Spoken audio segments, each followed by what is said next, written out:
All right, y'all, we're going to talk about these two Rolexes today because these are the two Rolexes that failed and I had to have repaired. Okay, so this one right here was 800 bucks. I had it done at Thurston's on Lake Street, and the reason I had it done there is because everybody else sends the watch out for service, and I'm not risking losing my Rolex in the mail. I come back and you don't have my watch, that's your life. So I'm not taking that risk. And I have a few of them, but still, I will kill you over taking one of these watches. Even though it can easily be replaced, you will lose your life fucking with me about one of these. I've already been shot over this one. And as you see, it still sits on my table, okay? So I'm not playing games about nothing in life. So this one was $800 to get fixed. I got gunned down in the street for this watch, and then it broke on me. Not, maybe a year later. So picture that, man. And this was 800 bucks. That's more than the watch on most people's wrists just to fix it. Now this one right here, I just got fixed the other day, and I got this one fixed for 300. My boy in Midtown on Lake Street fixed that one. So, and they're both, Thurston's is on Lake Street, and so is my other homie. He's in Midtown though. Thurston's is over by Lindale. So it's really hard to find somebody who fixes these watches without sending them out of state. So that was a big thing, to find somebody that could fix it without it having to be sent out. Now, when I got this watch, when I set it down, it would only work for about 2 hours when it should be about 2 days. So I knew I was gonna have to have this one worked on at some point. But I only paid $5,000 for this one. I paid $10 for this one, so, and they both failed. But I knew this one was having some issues when I bought it. I don't really think Rolexes are the greatest watches as far as when it comes to keeping time. Every once in a while, you'll go to check and it'll be off a minute or two, So they're not the greatest watches when it comes to keeping time, and it costs more than a watch to have it fixed. So I don't really think people should really be buying these, to be honest with you, man.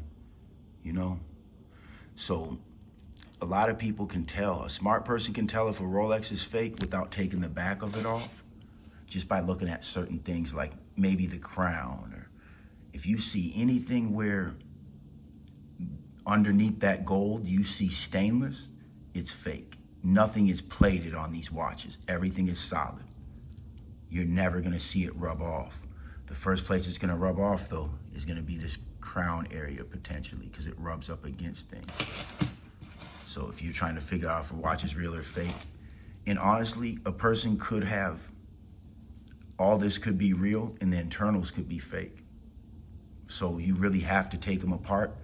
But if you see stainless underneath this gold and it's rubbed away, you don't have to take the back off. You already know it's fake. So that's how that works.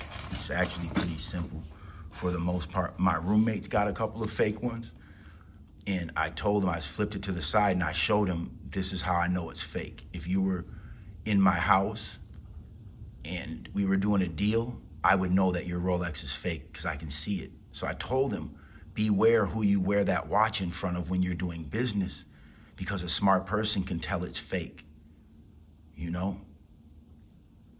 But, what's crazy is I know a bunch of people in this industry that I work in that got a lot of money, and they wear fake watches, man.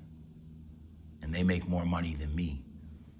I don't know why people do this shit. It's just ridiculous, man. I don't get it, man. That's a whole nother video, man. That bothers me a lot, the fake watches, y'all. That's really out of line, to be honest with you, man.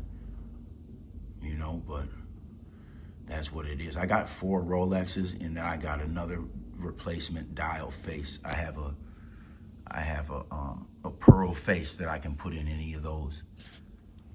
Diamond dial. Then I have a rhodium face. And then I got a 41 millimeter. And I think that's just got got the white gold. That one's actually, I have the box for the 41 is the best one I got, the most expensive one I got, and I got the box and all the papers for it. So that watch is the most valuable one I got. It's the 41 millimeter, two-toned stainless and 18K, and then it's got the real Rolex diamond dial. These are aftermarkets. Those dials are aftermarket. So is that bezel. That diamond bezel is aftermarket. But my other Rolex, everything on it is all the way official, original. So that's why it has the most value. But yeah, that's what it is, man. I advise you to stay away from these watches though, unless you feel like spending, you know, all that money to fix them. 300 on that one, I got lucky. There's 800 on this one. But this one, he did the whole everything. This one, he just fixed what he needed to get it going again.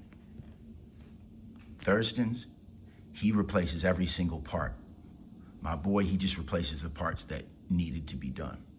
That's the difference. You know, so I forgot the name of his store though, but it's right in the basement of Midtown in the food court. It's the only jewelry store down there, so you really can't miss him. His name is Jose. All right, y'all, I'm out.